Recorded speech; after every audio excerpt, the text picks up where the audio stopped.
ఈరోజు మనం మూవీ అప్డేట్లోకి వెళ్తే 'శంబాల' మూవీ రివ్యూ గురించి మాట్లాడుకుందాం. ఈ సినిమా ఎలా ఉంది? ఆది తన పర్ఫార్మెన్స్‌తో ఆడియన్స్‌ని మెప్పించాడా లేదా? సినిమా స్టోరీ ఎలా ఉంది? సినిమాలో ఆడియన్స్ నుంచి, ప్రేక్షకుల నుంచి ఎలాంటి టాక్ వస్తుంది? హిట్ టాక్ సొంతం చేసుకుందా? లేదంటే ఫ్లాపా? దీని గురించి మనం ఈ వీడియోలో ఫుల్‌గా మాట్లాడుకుందాం. ముందుగా ఎప్పటిలాగే మన ఛానల్ ఫస్ట్ టైం విజిట్ చేస్తున్న వాళ్ళు ఛానల్ సబ్స్క్రైబ్ చేసుకోండి. పక్కన బెల్ ఐకాన్ ఆన్ చేయండి. మీ అభిప్రాయాన్ని కింద కామెంట్ రూపంలో తెలియచేయండి. ఇక మనం వీడియోలోకి వెళ్తే 'శంబాల' సినిమా అయితే చాలా బాగుంది. Good film. చాలా బాగా తీశారు అనేది మాత్రం పక్కాగా మనం అయితే మాట్లాడుకోవచ్చు. ఆది ఇప్పటివరకు ఆయన చేసిన సినిమాల్లో, ఆయన రిలీజ్ అయిన సినిమాల్లో ది బెస్ట్ మూవీ అయితే మాత్రం 'శంబాల' అని అయితే మనం కరెక్ట్గా అయితే చెప్పుకోవచ్చు. ఎందుకంటే ఇప్పటి వరకు ఆయన చాలా సినిమాలు తీశాడు. ఆల్మోస్ట్ ఏ సినిమా చూసినా కూడా ఆ, బాగుండొచ్చు, బాగోకపోవచ్చు, యావరేజ్ లేదంటే ఫ్లాపు, ఇది తప్పితే హిట్ టాక్ సొంతం చేసుకునే సినిమా అంటే మాత్రం ఏది లేదు ఇప్పటివరకు అయింది. అయితే ఇప్పుడు ఈ సినిమాతో మాత్రం ఆది మాత్రం ఒక గొప్ప హిట్ కొట్టాడని అయితే మనం చెప్పుకోవచ్చు. ఎందుకంటే ఆయన సినిమాలతో పోల్చుకుంటే ది బెస్ట్ మూవీ అనమాట. సినిమా స్టోరీ కూడా బాగుంటుంది. మన సినిమా స్టోరీ సింపుల్గా మాట్లాడుకుంటే కనుక ఈ సినిమా వచ్చేసి సైన్స్కి, ఇలా భూతాలకి, దెయ్యాలకి సంబంధించిన మూవీ అనమాట. అంటే ఇక్కడ సైన్స్ గెలుస్తుందా లేదంటే శాస్త్రం గెలుస్తుందా, ఈ భూతాలు దెయ్యాలు గెలుస్తాయి అనే కాన్సెప్ట్తో ఈ సినిమా అయితే సాగుతూ ఉంటుంది. ఎందుకంటే ఇక్కడ ఏంటంటే ఒక దెయ్యం ఉంటుంది. ఆ దెయ్యం ఊరి మీద పడి అందరినీ ఆవహించి చంపడం చేయడం చేస్తూ ఉంటుంది. దీన్ని మన హీరో ఎలా ఎదుర్కొంటాడు, ఎలా ఆపుతాడు, అసలు నిజంగా దెయ్యాలు ఉన్నాయా లేవా అని నమ్ముతాడా, లేదంటే సైన్స్ అని ప్రూవ్ చేస్తాడా అనేది ఈ సినిమాలో ఒక ప్రధాన అంశంగా అయితే ఉంటుందన్నమాట. ఎక్స్పెషల్లీ ఈ సినిమా గురించి మనం మాట్లాడుకుంటే మనం ఆల్రెడీ ట్రైలర్లో చూసాం. ఒక ఉల్క వచ్చేసి మనకి ఆ ఊర్లో పడుతుంది. ట్రైలర్లో మనం ఆల్రెడీ చూసాం దానికి సంబంధించి. కాన్సెప్ట్ అంతా ఆ ఉల్క చుట్టూతోనే తిరుగుతూ ఉంటుందన్నమాట. ఆ ఉల్కకి దెయ్యానికి ఉన్న సంబంధం ఏంటి, సైన్స్కి అనేది సినిమా మెయిన్ కాన్సెప్ట్. ఇక మనం పూర్తి స్టోరీ అయితే రివీల్ చేయకూడదు, కానీ సింపుల్గా మీకు కాన్సెప్ట్ ఏంటి అనేది మాత్రం చెప్పాను అనమాట. ఇక మనం బేసిక్గా ఈ సినిమా గురించి మాట్లాడుకుంటే సినిమా తీసిన విధానం కానీ, సినిమాలో హీరో యాక్టింగ్ కానీ, సపోర్టింగ్ క్యారెక్టర్ యాక్టింగ్ కానీ నెక్స్ట్ లెవెల్, చాలా బాగుంది. సూపర్ అయితే మ్యూజిక్ కూడా చాలా బాగుంటుంది. ఎక్స్పెషల్లీ ఇంటర్వెల్ బ్యాక్ టాప్ సీన్ కూడా చాలా బాగుంటుంది. క్లైమాక్స్ పోర్షన్ అయితే మాత్రం చాలా బాగా డిజైన్ చేశారు. ఆ క్లైమాక్స్ పోర్షన్లో విజువల్స్ కానీ, ఆ సీన్స్ కానీ బాగానే ఉంటుంది. మధ్య మధ్యలో యాక్షన్ సీన్స్ కానీ, ఈ కొంచెం పోరాట సన్నివేశాలు చాలా బాగా డిజైన్ చేశారు. అయితే కొన్ని కొన్ని చోట్ల కొంచెం మనకి అక్కడక్కడ డల్ అనిపించినా కానీ ఓవరాల్గా సినిమా అయితే మాత్రం బాగుంది. ఇప్పుడు ఆది గారి సినిమాలతో పోల్చుకుంటే మాత్రం నెంబర్ 1 మూవీ అయితే మాత్రం మనం చెప్పుకోవచ్చు. ఆది గారు ఈ సినిమాతో మాత్రం కొంచెం నెక్స్ట్ లెవెల్కి అయితే వెళ్తారు ఆయనకి. ఎందుకంటే ఇంతకుముందు సినిమాలతో ఆయన పని అయిపోయింది. ఇక ఏ సినిమాలు తీసినా కూడా వేస్ట్. ఇక సరైన కథ ఎంచుకోవటం లేదు, సరైన స్టోరీ ఉండటం లేదు. ఏదో తీసామా, చూసామా, థియేటర్కి వెళ్ళొచ్చామా అన్నట్టు ఉన్నాయి. కానీ ఈ సినిమా మాత్రం చాలా జాగ్రత్తగా, చాలా చక్కగా అయితే మాత్రం సినిమాని తీశారు.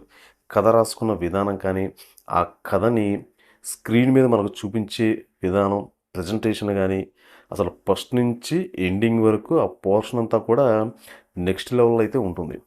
ఎందుకంటే మనకి చాలా వరకు ఏంటంటే ఈ సైన్స్కి సంబంధించి, ఇలా హారర్ జోన్కి సంబంధించి సినిమాలు వచ్చాయి. కానీ ఇక్కడ ఏంటంటే ఒక డిఫరెంట్ స్టోరీని అయితే రాసుకున్నారనమాట కొత్తగా. అంటే మనకు ఆ కోణంలో ఇంతకుముందు కొన్ని సినిమాలు వచ్చాయి. ఈ దెయ్యాలంటే నమ్మకాలు లేవని, వాటిని ప్రూవ్ చేయడానికి, తర్వాత ఉన్నాయని నమ్మడం, ఇవన్నీ మనకి కొన్ని కొన్ని సినిమాలు మనం చూసాం. ఇప్పుడు వీళ్ళేంటంటే ఆ స్టోరీ కొంచెం మనకి పాతదైనా కానీ వీళ్ళు మనకు ఆ స్టోరీని ప్రజెంట్ చేసిన విధానం కొంచెం కొత్తగా అయితే ఉంటుంది. ఇందులో ఇంకొక మెయిన్ క్యారెక్టర్ ఏంటంటే హీరోయిన్ క్యారెక్టర్. అంటే హీరోయిన్ కాదు కానీ క్యారెక్టర్, అది సస్పెన్స్ అనమాట. ఆ పాప క్యారెక్టర్ కూడా బాగుంటుంది. ఒక చిన్న పాప ఉంటుంది. ఆ పాపకు సంబంధించి క్యారెక్టర్ కానీ, ఎమోషనల్ సీన్స్ కానీ, ఇలా ప్రతిదీ చాలా చక్కగా అయితే చూపించారు. ఇందులో సాంగ్స్ కూడా ఎలాగుంటాయంటే మనకి సిచ్యువేషన్ తగ్గట్టుగా అయితే వస్తాయన్నమాట. అంటే ఎక్కడ పడితే అక్కడ వచ్చినట్టు కాకుండా సిచ్యువేషన్ తగ్గట్టుగా సాంగ్స్ రావటం. కొన్ని కొన్ని మనకి పోర్షన్స్ ఫస్ట్‌లో అర్థం కాకపోయినా తర్వాత అయితే మనకు అర్థమవుతుంది. వాటికి కనెక్షన్ ఏంటి? ఎలాగా ఏంటనేది. ఓవరాల్‌గా సినిమా అయితే మాత్రం చాలా బాగా డైరెక్ట్ చేశారు.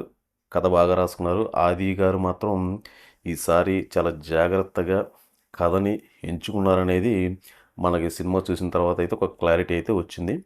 మేబీ నెక్స్ట్ ఈయన తీసే సినిమాలో కూడా సేమ్ ఇదే పందాలో కొంచెం జాగ్రత్తగా ఎంచుకొని సినిమాలు తీస్తారని మనకైతే అర్థమవుతుందన్నమాట. ఎందుకంటే మనకి ఆల్రెడీ ఆయన ఒక ఫంక్షన్‌లో కూడా చెప్పారు ఈ సినిమా గురించి. ఈ సినిమా చూస్తే మీకు ఖచ్చితంగా నచ్చుతుంది. మీరు అలా కాదు, ఇలా కాదని ఆల్మోస్ట్ ఆళ్ళు చెప్పినట్టుగానే మనకి సినిమా బావుంది. ప్రెజెంటేషన్ కూడా బావుంది. ఇక మనకి కామెడీ విషయానికొస్తే పర్లేదు. అంత మరీ ఎక్స్‌పెక్ట్ చేసేంత కామెడీ కాకపోయినా కానీ ఓకే. పర్లేదు బానే ఉంది. కానీ మీకు కథ ఎలా ఉంటుందంటే మీరు థియేటర్‌లో కూర్చుంటే ఆల్మోస్టు మీకు ఇక రన్ అవుతానే ఉంటదనమాట. మ్యాక్సిమం ఎక్కడ మనకు బోర్ కొట్టే సన్నివేశాలు కానీ, ఎక్కడ మనకి అన్నెసెసరీ సీన్స్ అని గానీ మనకు అనిపించదు. ఆల్మోస్ట్ సినిమా అంతా కూడా మనల్ని కూర్చోపెట్టేసిద్ది. సెకండ్ హాఫ్‌లో వచ్చే కొన్ని పోర్షన్స్ ఉంటాయి. ఆ పోర్షన్స్ అయితే మనకి చాలా బాగా కనెక్ట్ అవుతాయనమాట. అంటే ఆ సీన్సు, ఆ చూపిచ్చే ఆ విజువల్స్ గానీ, చాలా బాగా పవర్‌ఫుల్‌గా చూపిచ్చారసలు. ఇందులో మెయిన్ ఆ గోస్ట్‌కి సంబంధించి చూపిచ్చే ఆ సీన్‌లు ఒక పాయింట్ ఉంటుంది. అంటే అది ఎలా బయటికెళ్ళేది, ఎలా వచ్చేదని ఆ పాయింట్ కూడా చాలా బావుంటుంది సినిమాలో. అంటే దాన్ని కూడా పవర్‌ఫుల్‌గా చూపిచ్చడం, అసలది ఎందుకు వస్తుందనేది ఆ స్టోరీ ఎక్స్‌ప్లెయిన్ చేయటం గానీ, సాయి కుమార్ గారు వాయిస్ ఇచ్చారు ఈ సినిమాకి. ఆయన వాయిస్‌లోనే మనం చెప్పొచ్చు. ది బెస్ట్ అనమాట. ఆయన వాయిస్ చాలా బావుంటుంది. ఇక ఓవరాల్‌గా సినిమా గురించి మనం మాట్లాడుకుంటే మాత్రం బానే ఉంది. ఆది గారు ఒక హిట్ అయితే కొట్టారు. ఖచ్చితంగా ఈ సినిమా థియేటర్‌లోనే చూడండి. పైరసీని ఎంకరేజ్ చేయొద్దు. ఖచ్చితంగా థియేటర్‌లో చూడండి. థియేటర్‌లో చూస్తేనే ఆ అనుభూతి, ఆ విజువల్స్ అందులో ఉన్న మనకి ఆ ఎఫెక్ట్ ఏంటనేది కనబడుతుంది. ఇక ఈ సినిమా రేటింగ్ అనేది ఇక మనం తెలుసు కదా! నేను ఎప్పుడు చెప్పేదే రేటింగ్ అనేది మనం ఛానెల్‌లో ఇవ్వటం జరగదు. ఎందుకంటే ఒక సినిమాని రేటింగ్ ఇచ్చి ఆ సినిమా స్థాయి అంతా ఇంత అనేది మనం డిసైడ్ చేయకూడదు. సినిమా ఎంతో కష్టపడి తీస్తూ ఉంటారు. సినిమా అయితే మాత్రం బానే ఉంది. ఓవరాల్‌గా సినిమా గురించి మాట్లాడుకుంటే మాత్రం ఆది గారి ఇప్పటివరకు వచ్చిన సినిమాల్లో ది బెస్ట్ మూవీ 'శంబాల' అని అయితే మాత్రం మనం పర్ఫెక్ట్‌గా చెప్పుకోవచ్చు. ఇదండి ఈరోజు మూవీ రివ్యూ. ఈ మూవీ రివ్యూ మీకెలా ఉంది? మీలో ఎవరైనా సరే ఈ సినిమా చూసొచ్చుంటే సినిమా మీకెలా ఉంది? ఆది గారి సినిమాలో ఇప్పటివరకు వచ్చిన సినిమాలో ది బెస్ట్ మూవీ 'శంబాలనా' లేదా ఇంతకు ముందు ఏదైనా మూవీస్ వస్తే వాటిలో కన్నా ఇది కొంచెం బెటర్‌గా ఉందా? డౌన్‌గా ఉందా? మీకెలా అనిపించిందనేది మనకి కింద కామెంట్ రూపంలో తెలియచేయండి. తిరిగి మళ్ళీ రేపు మరొక మూవీ అప్డేట్‌తో మళ్ళీ మనం కలుసుకుందాం. ఎప్పటిలాగా మన ఛానల్ ఫస్ట్ టైం విజిట్ చేస్తున్న వాళ్ళు ఛానల్ సబ్స్క్రైబ్ చేసుకోండి. పక్కన బెల్ ఐకాన్ ఆన్ చేయండి. మీ అభిప్రాయాన్ని కింద కామెంట్ రూపంలో తెలియచేయండి. తిరిగి మళ్ళీ రేపు మనం మరొక మూవీ అప్డేట్‌తో మళ్ళీ కలుసుకుందాం.